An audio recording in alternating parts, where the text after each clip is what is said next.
Hello friends, welcome to विज्ञान तक। Friends, यह इंग्लिश का क्लास चल रहा है जो सभी के लिए है। फ्रेंड्स, यह बेसिक से एडवांस की ओर जाने वाला क्लास है जिसमें मैंने बेसिक से स्टार्ट किया है और आपको बिल्कुल एडवांस लेवल तक ले जाऊंगा। मैंने इसी सीरीज में 5 वीडियो पहले बना दिया है और यह छठा वीडियो है आज का। इसके पहले मैंने जो 5 वीडियो अपलोड किया है उसमें मैंने एबीसीडी से शुरू किया है और उसमें सेंटेंस क्या होता है, उसके टाइप, ये सब बताया है। आज कुछ सेंटेंस के टाइप बच गए हैं उसको बताऊंगा, फिर मैं आपको सब्जेक्ट ऑब्जेक्ट इन सब चीजों के बारे में बताऊंगा। तो अगर आपने वो पहला वीडियो नहीं देखा है तो आप बिल्कुल शुरू से देख करके आइए ताकि आपकी इंग्लिश बिल्कुल अच्छे से तैयार हो। और फ्रेंड्स, मैं आपको बताना चाहूंगा, चाहे आप किसी भी क्लास में हो या फिर किसी कंपटीशन एग्जाम की तैयारी ही क्यों न कर रहे हो, आपके लिए इंग्लिश बहुत ज्यादा जरूरी है। और उसके साथ ही इंग्लिश आपको बेसिक से आनी चाहिए, एक एक पॉइंट आने चाहिए। ऐसे नहीं कि कहीं से आता है कहीं नहीं आता है, कहीं ग्रामर आता है तो कहीं पे सेंटेंस फॉर्मेशन नहीं आता। आपको सारा कुछ आना चाहिए। और मैं आपको प्रॉमिस करता हूं, अगर आपने पहले वीडियो से देखना शुरू किया तो इस सीरीज के अंत होते होते आप इंग्लिश में बिल्कुल माहिर हो जाएंगे। ठीक है, तो चलिए अब बिना किसी देर के इस वीडियो को शुरू करते हैं। 3 टाइप मैंने बताया था आपको। यहाँ पे मैंने आपको बताया था कि सेंटेंस के कौन कौन से टाइप होते हैं। तो ये मैंने आपको 5 जो बताया था, 5 में से मैंने 3 को एक्सप्लेन कर दिया था। ठीक है, यहाँ तक इम्परेटिव सेंटेंस तक को आज हमें एक्सक्लामेटरी से एक्सप्लेन करना है। ठीक है, तो सबसे पहले जानते हैं एक्सक्लामेटरी सेंटेंसेस को हिंदी में क्या कहते हैं। तो इन्हें क्या कहते हैं? बोधि विस्मयादि बोधक वाक्य। ठीक है, विस्मयादि बोधक वाक्य कहते हैं। और इनका यूज कैसे करते हैं? तो देखिए, ऐसे वाक्य जिनमें अचानक उत्पन्न हुई भावनाओं जैसे दुख, खुशी, हैरानी, डर इत्यादि को दर्शाना हो, उसके लिए हम लोग एक्सक्लामेटरी सेंटेंस का यूज करते हैं। जैसे देखिए, वाव। और वाव का मतलब हुआ गजब या बहुत बढ़िया। ऐसे आप कह सकते हैं थैंक गॉड। इसका हिंदी होगा भगवान का शुक्र है। फ्रेंड्स, आप इस जो कुछ वर्ड हैं और इसका यूज आप जो एक्सक्लेमेटरी सेंटेंस होते हैं आप हिंदी में भी कर सकते हैं। यानी हिंदी के साथ आप इसको मिक्स करके बोल सकते हैं, क्योंकि आपका शुरुआती स्टेज है। टोटल तो इंग्लिश बोलिएगा नहीं या फिर कोई समझेगा भी नहीं। तो आप क्या करेंगे, छोटे छोटे वर्ड्स बोलेंगे ताकि आपका कॉन्फिडेंस लेवल भी बढ़ेगा और आपकी तैयारी भी बेहतर होगी। जैसे आप कह सकते हैं वाव व्हाट ए नाइस शॉट, या फिर ऐसे बोल सकते हैं वाव कितना प्यारा फूल है। ये भी कह सकते हैं थैंक गॉड मैं बच गया। ठीक है, तो आप मान लीजिए कहीं से आ रहे हैं और कहीं आपका एक्सीडेंट होते हुए बचा है या फिर कोई आपको डांटने वाला है, आपने कोई गलती की है, वहां पे आप क्या बोल सकते हैं, थैंक गॉड मैं बच गया। तो इस तरह से आप इंग्लिश के साथ हिंदी को मिक्स करके अपने जो कम्युनिकेशन स्किल है उसको एनहांस कर सकते हैं। ठीक है, अब देखिए जो पांचवा टाइप है उसे हम कहते हैं ऑप्टेटिव सेंटेंसेज। और ऑप्टेटिव सेंटेंसेज को हिंदी में क्या कहते हैं, इसे कहते हैं इच्छा सूचक वाक्य। यानी ऐसे वाक्य जिसमें किसी के लिए कोई दुआ मांगी गई हो। ठीक है, तो अक्सर देखिएगा हम लोग किसी के लिए कोई दुआ मांगते हैं, जैसे कोई एग्जाम दे रहने जा रहा हो या कोई अच्छा कार्य करने जा रहा हो, वहां पे हम उसके लिए दुआ करते हैं या दुआ मांगते हैं। तो उस तरह के सेंटेंस को कहा जाता है ऑप्टेटिव सेंटेंसेस। ठीक है, इसकी बनावट भी हम लोग देख लेते हैं कैसे होता है। तो देखिए, जैसे आप कह सकते हैं मे यू सक्सीड, जिसका हिंदी क्या होगा, भगवान करे कि आप सफल हो। तो देखिए यहाँ पे क्या है, दुआ मांगी जा रही है। ऐसे यहाँ पे दूसरा सेंटेंस भी है यहाँ पे कि would that I were a girl, कि क्या काश मैं एक लड़की होता। तो देखिए ये इमेजिनरी सेंटेंस है, क्योंकि would that I were a girl यानी कोई जो बोल रहा है वो कह रहा है कि काश मैं एक लड़की होता। यानी वो कह रहा है कि काश मैं एक लड़की होता, लेकिन वास्तव में तो वो लड़की है नहीं। इसलिए ये इमेजिनरी सेंटेंस होता है और इसमें आई के साथ ध्यान दीजिएगा वेयर लगा हुआ है, इसे वर भी पढ़ा जाता है। ऐसे ही आपको कहना हो कि काश मैं चिड़िया होता। ठीक है, तो सेम वही बनाते, वुड डेट आई वर ए, चिड़िया के लिए क्या लगा देते, केवल चिड़िया के लिए लगा देते बर्ड, ये हो जाता। और यहाँ पे उसके बाद भी ये एक्सक्लेमेशन मार्क देना पड़ेगा आपको। तो would that I were a girl यानी काश में एक लड़की होता, और would that I were a bird मतलब काश में एक चिड़िया होता। ठीक है, तो इसके साथ ही आपका जो ये 5 सेंटेंस का टाइप था वो समाप्त होता है। यहाँ पे ध्यान दीजिएगा कि दोनों ही सेंटेंस के बाद दोनों ही टाइप के, जो लास्ट वाला मैंने बताया ऑप्टेटिव और एक्सक्लामेटरी सेंटेंस, उसके बाद एक्सक्लामेशन मार्क दिया जाता है, यानी ये वाला मार्क दिया जाता है। ठीक है, एक्सक्लामेशन मार्क दिया जाता है। इसके साथ ही अगर वाक्य के मैं 3 भाग बताने वाला हूं, इससे पहले मैं आपको बता देना चाहता हूं कि आप इंग्लिश की अच्छे से तैयारी करना चाहते हैं तो इस चैनल को सब्सक्राइब करके बेल आइकन को दबा लीजिए, क्योंकि रोज शाम को 7 बजे आपको यहाँ पे इंग्लिश का वीडियो मिलेगा। अगर आपको 7 बजे रोज इंग्लिश का वीडियो नहीं मिलता है तो उस दिन 6 बजे बायोलॉजी का वीडियो मिलेगा। ठीक है, बायोलॉजी बायोलॉजी का वीडियो मिलेगा, जिसमें मैं 11th और 12th के बायोलॉजी का कोर्स करा रहा हूं, जिसमें मैं आपको कंप्लीट 11th तथा 12th के बायोलॉजी को कराऊंगा। ठीक है, तो चलिए आगे बढ़ते हैं। अब तो देखिए, वाक्य का मैंने आपको टाइप बता दिया है, अब वाक्य के भाग जानते हैं। तो वास्तव में क्या होता है, वाक्य वाक्य के 3 भाग होते हैं, जैसे 3 टाइप्स ऑफ ए सेंटेंस। ठीक है, 3 पार्ट्स ऑफ ए सेंटेंस। तो 3 पार्ट कौन कौन से होते हैं, तो देखिए पार्ट्स ऑफ सेंटेंस यहाँ पे लिखा गया है, यानी सेंटेंस के जो भाग होते हैं। तो सेंटेंस के 3 भाग होते हैं मुख्य रूप से। फर्स्ट है subject, second is object and third is object. First subject, second verb and third is object. ठीक है, तो चलिए बारी बारी से जानते हैं सब्जेक्ट क्या होता है। ठीक है, व्हाट इज सब्जेक्ट। देखिए, सब्जेक्ट को हम लोग हिंदी में कहते हैं कर्ता। ठीक है, और सब्जेक्ट वह होता है जिसके बारे में वाक्य में या तो कोई बात हो रही हो या फिर वो किसी क्रिया यानी कार्य को कर रहा हो। ठीक है, यानी कोई भी ऐसा वर्ड जिसके बारे में या तो बात हो रहा हो या फिर वो कोई कार्य कर रहा हो, उसको हम लोग सब्जेक्ट कहेंगे। जैसे मैं यहाँ पे आपको एग्जांपल लेकर के बताऊंगा। जैसे यहाँ पे मैं कहूँ Ram is teaching Ram is teaching English. ठीक है, राम इज टीचिंग इंग्लिश। यहाँ पे देखिए, राम इज टीचिंग इंग्लिश में काम कौन कर रहा है, तो कौन काम कर रहा है जी, राम। क्या कर रहा है, तो वो पढ़ा रहा है। क्या पढ़ा रहा है, तो इंग्लिश पढ़ा रहा है। तो यहाँ पे काम करने वाला कौन सा है, राम है, तो राम हो गया सब्जेक्ट। ठीक है, ऐसे ही कोई दूसरा एग्जाम्पल लें, जैसे he is going to market, यानी वह बाजार जा रहा है। कौन बाजार जा रहा है, तो वह। ठीक है, ऐसे ही कोई दूसरा एग्जांपल आप ले लीजिए। Sweety Sweety is Sweety is a very very beautiful girl. Beautiful girl, यानी यहाँ बताया जा रहा है कि स्वीटी बहुत सुंदर लड़की है। स्वीटी एक बहुत ही सुंदर लड़की है। तो यहाँ पे देखिए क्या बताया जा रहा है कि स्वीटी सुंदर है, यानी यहाँ पे स्वीटी के बारे में बताया जा रहा है। तो स्वीटी सब्जेक्ट हो गया, यहाँ पे ही सब्जेक्ट होगा और यहाँ पे राम सब्जेक्ट होगा। यहाँ पे देखिए, सब्जेक्ट पहचानने का एक आसान सा तरीका है, आप किसी भी सेंटेंस में कौन पूछिए, कोई भी सेंटेंस देखिए और उसमें आप क्वेश्चन कीजिए कौन, यानी हु।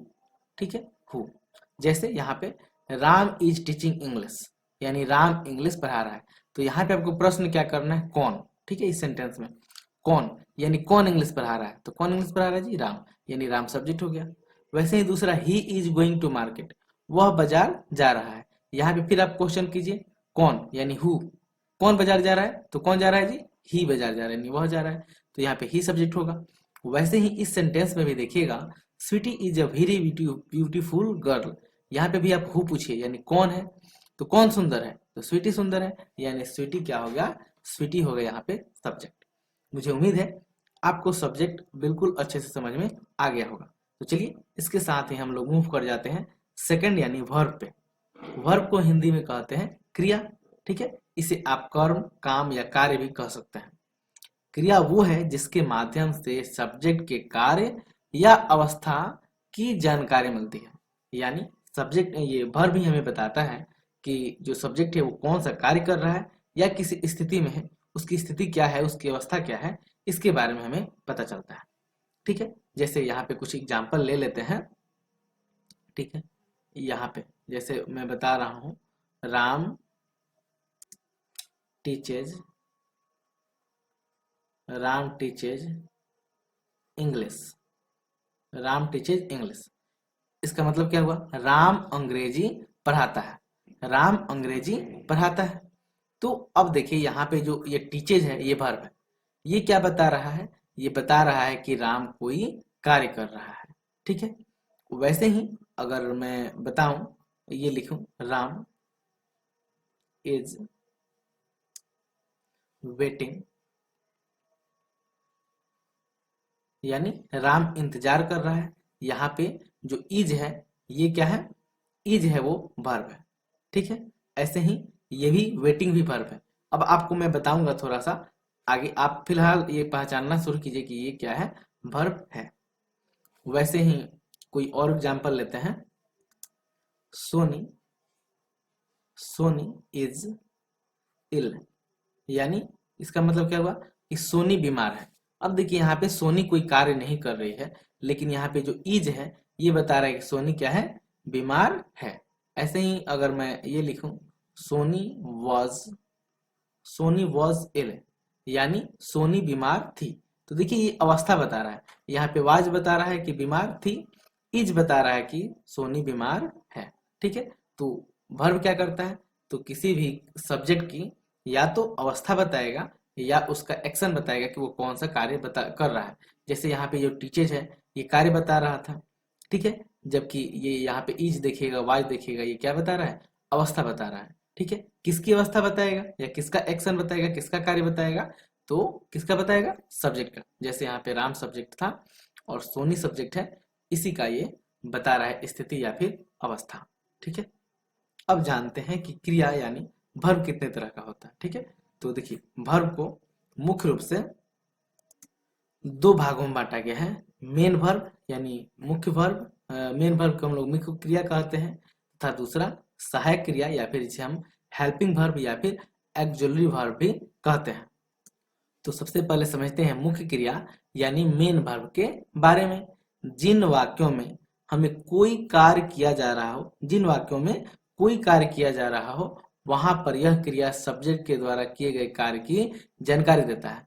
कोई भी कार्य जैसे नाचना, गाना, सोचना, पढ़ना, लिखना, देखना, हिलाना, याद करना, पीटना इत्यादि, ये सभी क्या है, ये सभी मेन वर्ब है। जैसे मैं पढ़ता हूँ, तो पढ़ता हूँ यानी पढ़ना यहाँ पे कार्य है, तो पढ़ना क्या हो गया, ये मेन वर्ब हो गया। ठीक है, तो आप ऐसे अगर नाचना का इंग्लिश लिखेंगे तो क्या हो जाएगा, डांस। ये देखिए जो डांस है वो मेन वर्ब है। गाना का इंग्लिश सिंग, ये भी मेन वर्ब है। और वैसे ही सोचना का थिंक, ये भी मेन वर्ब है। तो आप देखिए जितना भी वर्ड हो जिसके लास्ट में लगा ना लगा रहता है और वो कोई कार्य रहता है, तो आप वो समझिए कि वो मेन वर्ब है। ठीक है, जैसे घूमना, सोना, ये सारा कुछ मैंने यहाँ पे एग्जांपल में बता ही दिया। सोना और घूमना ये भी क्या है, मेन वर्ब है। ठीक है, और दूसरा जानते हैं सहायक क्रिया यानी हेल्पिंग वर्ब। यह सब्जेक्ट की अवस्था के बारे में बताती है। तो हेल्पिंग वर्ब क्या करता है या एक्सिलरी वर्ब क्या करता है, तो यह सब्जेक्ट की अवस्था के बारे में बताता है। यह क्रिया किसी भी वाक्य में मुख्य क्रिया की अवस्था, समय काल के बारे में बताने में सहायता करती है। तो एक तो आपको क्या बताएगा, अवस्था के बारे में बताएगा, और यह भी बताता है ये हेल्पिंग वर्ब कि किस अवस्था की बात हो रही है, वर्तमान की बात हो रही है, भूत की बात हो रही है या भविष्य की बात हो रही है, यानी प्रेजेंट की बात हो रही है, पास्ट की बात हो रही है या फिर फ्यूचर की बात हो रही है।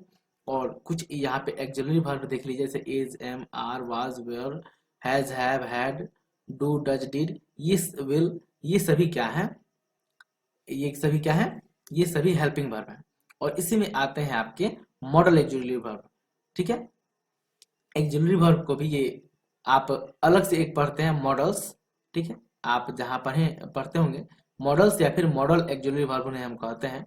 तो मॉडल्स इसमें कैन, शुड, वुड, कुड, ये सब आता है। इसके अलावा वो भी आता है, उसे मैं आपको सेपरेटली अलग से बताऊंगा। ठीक है, क्योंकि यहाँ पे मैं केवल आपको पार्ट बता रहा हूँ, तो बस मैंने आपको बता दिया कि क्रिया के दो टाइप होता है। इसके साथ ही मैं आपको समझाता हूँ, आप समझ लीजिए ऑब्जेक्ट क्या होता है। ठीक है, ऑब्जेक्ट क्या होता है, तो देखिए ऑब्जेक्ट को हम लोग कहते हैं क्या, कारक। ठीक है, कारक वह होता है जिस पर कर्ता के कार्य या अवस्था का प्रभाव पड़ता है।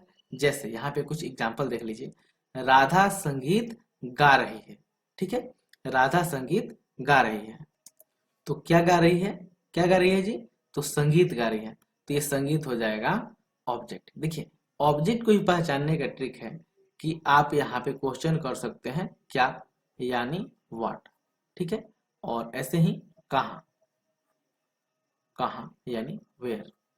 इस क्वेश्चन का आंसर इस सेंटेंस में जो वर्ड देगा वही ऑब्जेक्ट होगा। जैसे सुनील बाजार जा रहा है, ठीक है, सुनील बाजार जा रहा था। अब सुनील बाजार जा रहा था में आप क्वेश्चन पूछिए क्या, तो क्या का तो आंसर आपको नहीं मिलेगा, लेकिन ये पूछे कहाँ, ठीक है। तो सुनील बाजार जा रहा था यानी सुनील कहाँ जा रहा था, तो कहाँ जा रहा था जी, बाजार, तो बाजार हो जाएगा ऑब्जेक्ट। आप अंग्रेजी सीख रहे हैं, यहाँ पे आप क्या पूछिए या फिर कहाँ पूछिए। तो देखिए यहाँ पे आप कहाँ पूछेंगे, आप अंग्रेजी सीख रहे हैं तो कहाँ का तो आंसर नहीं है इसमें, लेकिन क्या का आंसर पूछिए क्या, तो आप क्या सीख रहे हैं जी, तो आप अंग्रेजी सीख रहे हैं, यानी आपको क्या का आंसर यहाँ पे क्या मिल रहा है, यहाँ मिल रहा है अंग्रेजी, यानी अंग्रेजी क्या हो गया, ऑब्जेक्ट हो गया, ठीक है। इसके साथ ही मैं आपको इसका ट्रांसलेशन भी बताता हूँ ताकि आप समझते रहिएगा कि राधा संगीत गा रही है, क्या हो जाएगा, Radha is singing, Radha is singing a song, ठीक है। दूसरा है सुनील बाजार जा रहा है, तो इसका क्या होगा translation, Sunil is going to, Sunil is going to market, ठीक है। नेक्स्ट है आप अंग्रेजी सीख रहे हैं, आप अंग्रेजी सीख रहे हैं क्या हो जाएगा, you are learning, you are learning English, ठीक है। यहां तक आपका हो गया। तो मुझे उम्मीद है आपको सेंटेंस, उसका टाइप और सेंटेंस के जो पार्ट तीन होते हैं, सब्जेक्ट, वर्ब और ऑब्जेक्ट, ये सभी आप समझ गए होंगे, ठीक है। अब इनका आप रिवीजन कीजिए और उसके बाद मैं आपको सब्जेक्ट का टाइप बताऊंगा, सब्जेक्ट कैसे होते हैं, फिर इनको कैसे आइडेंटिफाई करते हैं, उसके बाद मैं आपको ट्रांसलेशन बनाना भी सिखाऊंगा और फिर स्पोकन भी सिखाऊंगा। बस आप बने रहिए इसी चैनल के साथ। यह वीडियो देखने के लिए आपका बहुत बहुत धन्यवाद। बाय।